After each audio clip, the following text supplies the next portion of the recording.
This video will be deleted in 30 minutes.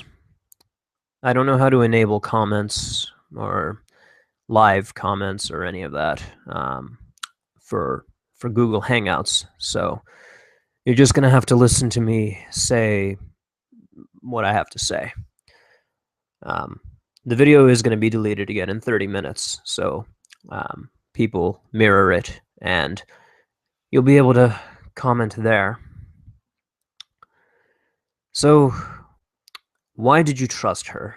That's the question everybody has been asking me.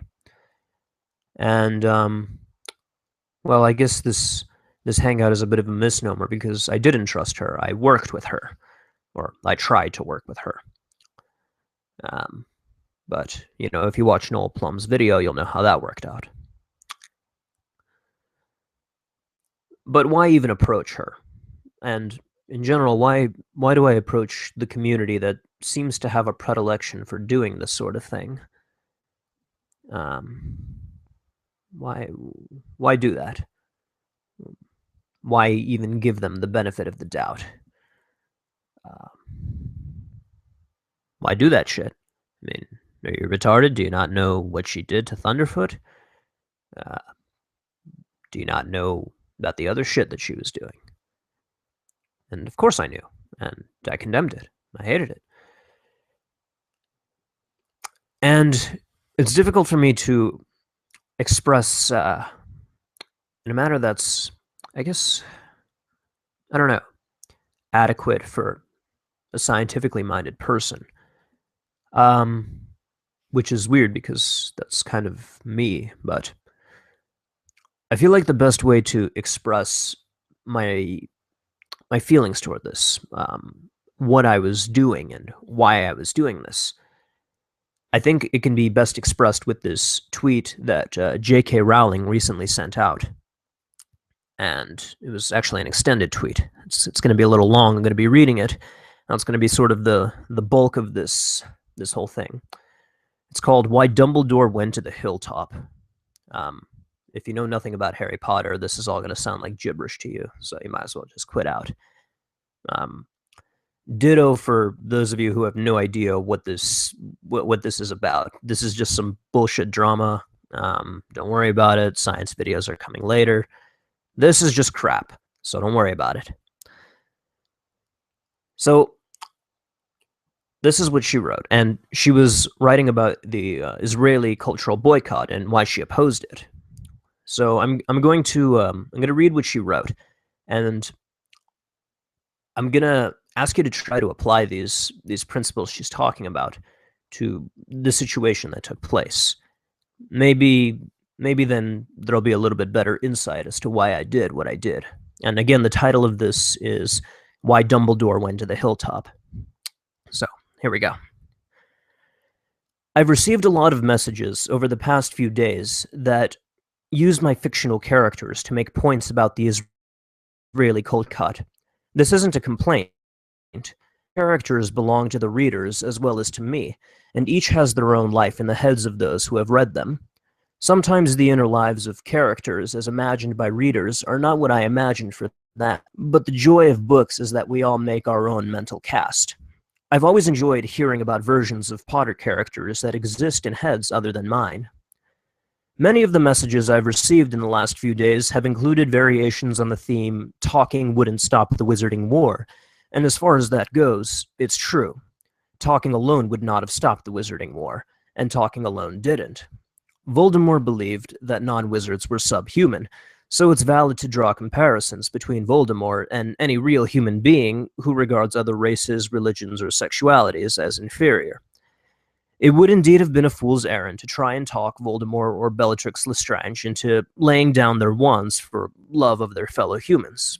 They have no love of humanity, and they wanted domination, not peace.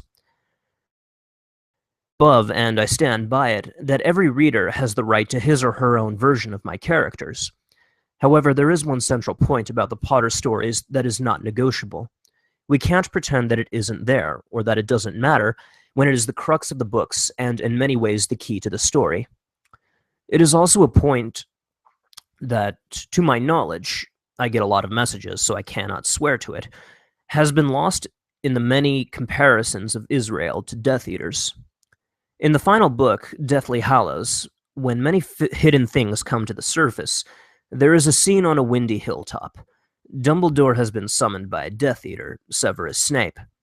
At that point, Snape is a subscriber to the inhuman philosophy of Voldemort. He is probably a killer, certainly a betrayer of two of the people Dumbledore loved most, and the man who had sent Voldemort after an innocent child in the knowledge that Voldemort would kill him.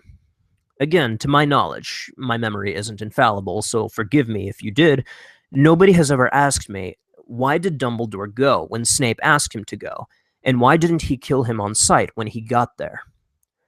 I think readers assume that Dumbledore is wise enough, knowledgeable enough, and compassionate enough to sense that Snape, though he has led a despicable adult life, has something human left inside him, something that can be redeemed. Nevertheless, wise and prescient as Dumbledore is, he is not a seer. At the moment when he answers Snape's call, he cannot know that Snape isn't going to try and kill him. He can't know that Snape will have the moral or physical courage to change course, let alone help defeat Voldemort. Yet still, Dumbledore goes to the hilltop.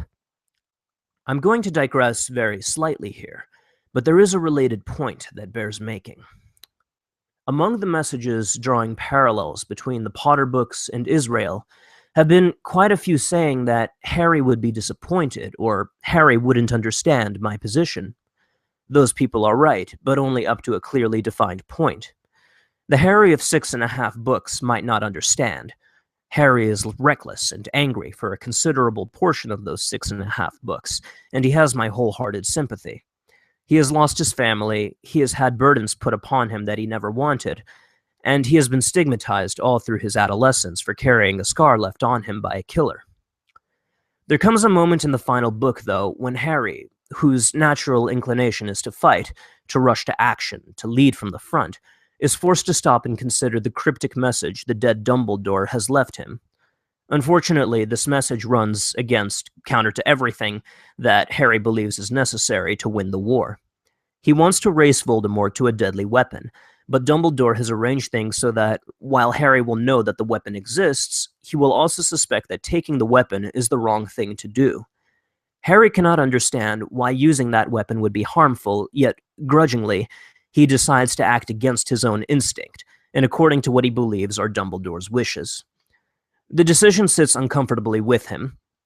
He remains doubtful about it, almost up to the point where he comes face to face with Voldemort for their final encounter. Unlike Harry, Dumbledore was not acting against his own nature when he chose to meet Snape on the hilltop. Dumbledore, remember, is not a politician. The Ministry is weak and corrupt. It enabled Voldemort's rise and is now doing a poor job of fighting him. Dumbledore is an academic, and he believes that certain channels of communication should always remain open. It was true in the Potter books, and it is true in life, that talking will not change willfully closed minds. However, the course of my fictional war was forever changed when Snape chose to abandon the course on which he was set, and Dumbledore helped him do it.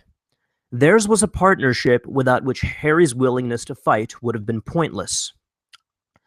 The Palestinian community has suffered untold injustice and brutality. I want to see the Israeli government held to account for that injustice and brutality. Boycotting Israel on every possible front has its allure. It satisfies the human urge to do something, anything, in the face of horrific human suffering.